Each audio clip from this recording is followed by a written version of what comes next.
with that copper price and that we do have a rampant copper price in play. What is driving it ever higher? Is it Chinese demand? I like the risk on quote of just earlier. I think that's basically it. I mean, I was joking yesterday on the desk, it's paradise again, everybody is buying. Macroeconomic news is driving everything. The bigger story on base metals that we've been saying all along, bullish, especially on copper, is playing out. But it's, we've had 3 days of good news, or better than expected.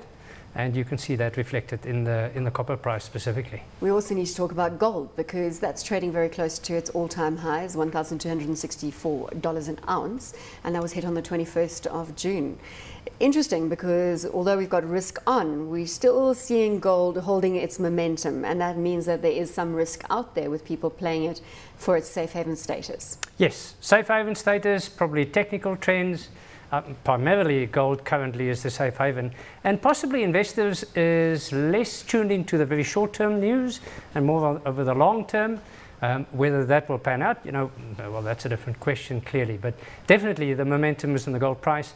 When the news came out today, which people were waiting for, the US news, the labor news, it did fall by $10.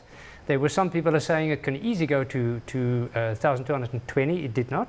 So it would appear that that support is most certainly still there. Just looking at the relationship between gold and the US dollar, today we've got the US dollar weakening to run about that 128.66 level against the euro. But again, as you point out, gold only fell $10.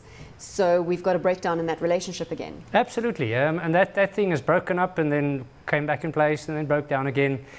Gold, the traditional stuff is not necessarily holding as strong as it has been in the past. From a platinum perspective, obviously driven by demand for automobiles, and that is dependent on a worldwide recovery.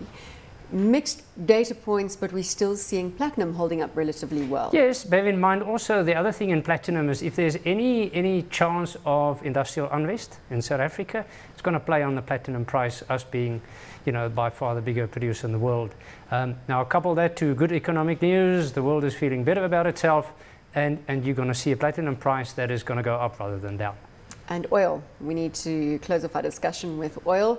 Again, we are trading just below $76 a barrel at the moment, and we have seen some volatility in the oil price. Obviously, we've got a hurricane on the cards as well. Can you give us your view in terms of a suitable floor for oil at this time? Suitable floor for us, 70. 70? In fact, yes. So this is overdone in your opinion? A floor for 70, meaning we don't think it'll go below. If it were to go below, people are going to get really worried about investment, is the price high enough, etc. Oil, interesting, it's actually lower than we think it could be, but then you do have reasons for it. You have very high stocks in the US. Now, clearly, when you have high stocks, that's going to drive prices down. However, we still see demand coming from the US as well, and there are reasons we think for the high stock build, but clearly, that's going to drive prices down. Over time, we think pressure is going to be up. There's a divergence between equity valuations on resource stocks and the commodity prices that we're seeing at the moment. Now, I know that you don't analyze necessarily the resource stocks, but isn't that telling us something? The resource stocks don't trust the commodity prices at the moment. Would you side with the resource stocks? You don't agree with my analysis here? Well, there's different things playing on equity stocks. Clearly the nature of the company, the trust in the company itself. So there are more than just the commodity price that is driving equities, equities in commodities. And so you are going to see a breakdown.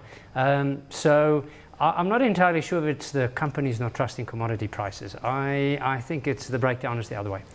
Are you leaning to all things for a rosier outlook from here?